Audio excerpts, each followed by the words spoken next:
warahmatullahi wabarakatuh. Perkenalkan, nama saya Naya Fitra Gumilang dari Prodi Bioteknologi dengan NIM 2411201049. Saya akan menjelaskan regulasi ekspresi gen BCL2 dalam jalur apoptosis. Pathway apoptosis.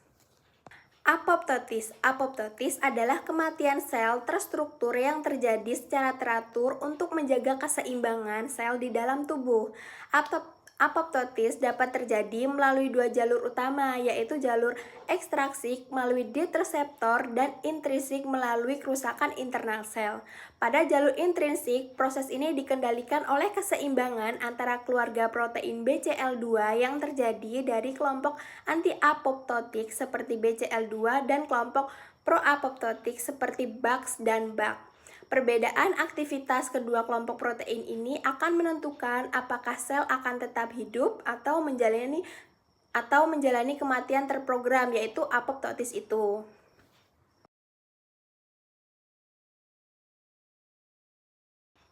BCL2 adalah protein anti-apoptotik yang berada pada membran luar mitokondria. Pada gambar pathway tadi, BCL2 terletak di sebelah mitokondria dan berada dalam kelompok anti-apoptotik BCL2 family.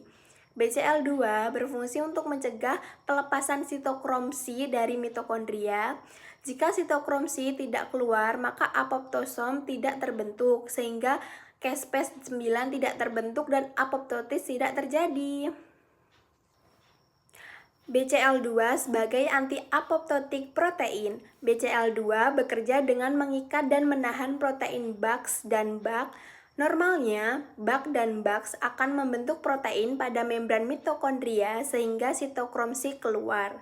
Tetapi, jika BCL2 menempel pada BAX atau BAK, maka pori tidak terbentuk dan sel akan tetap hidup.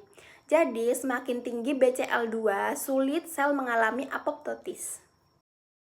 Regulasi ekspresi gen BCL2. Ekspresi gen BCL2 dikendalikan oleh faktor transkripsi tertentu, antara lain yaitu NF-kB. Dengan efek terhadap BCL2 meningkatkan ekspresi BCL2 itu. Tetapi dengan kondisi pemicunya kondisi inflamasi dan sinyal survival. Untuk P53 dapat menurunkan ekspresi BCL2 dengan kondisi pemicu kerusakan DNA atau stres pada sel. Jika DNA rusak, maka P53 menekankan BCL2 agar sel mati saja, sehingga mencegah sel rusak atau menjadi kanker. Tetapi, jika NF-kB aktif, sel akan dilindungi dari apoptosis. Proses transkripsi gen BCL2. Gen BCL2 berada di kromosom 18. Ketika faktor transkripsi atau misalnya NF-kB melekat pada promotor BCL2, transkripsi bisa dimulai. DNA menjadi mRNA terjadi di dalam inti selnya. mRNA keluar ke sitoplasma dan diterjemahkan oleh ribosom menjadi protein BCL2 terbentuk.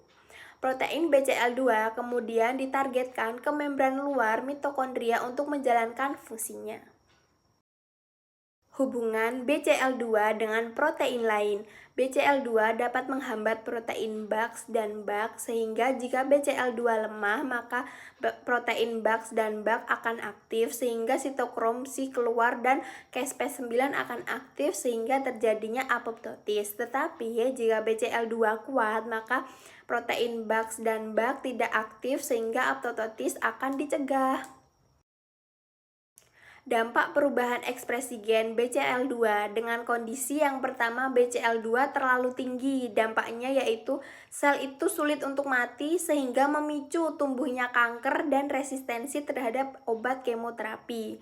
Tetapi untuk kondisi BCL2 terlalu rendah, sel mudah mati, tetapi terjadi penyakit dengan degeneratif seperti Parkinson atau Alzheimer. Kesimpulan, jadi dapat disimpulkan bahwa protein BCL2 merupakan regulator utama apoptosis pada jalur intrinsik. Keseimbangan antara protein pro-apoptotik dan anti-apoptotik menunjukkan nasib sel tersebut.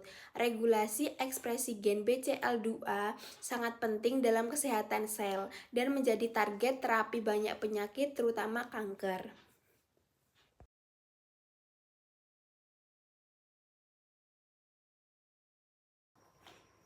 Cukup sekian penjelasan dari saya. Wabillahi taufik wal hidayah. Wassalamualaikum warahmatullahi wabarakatuh.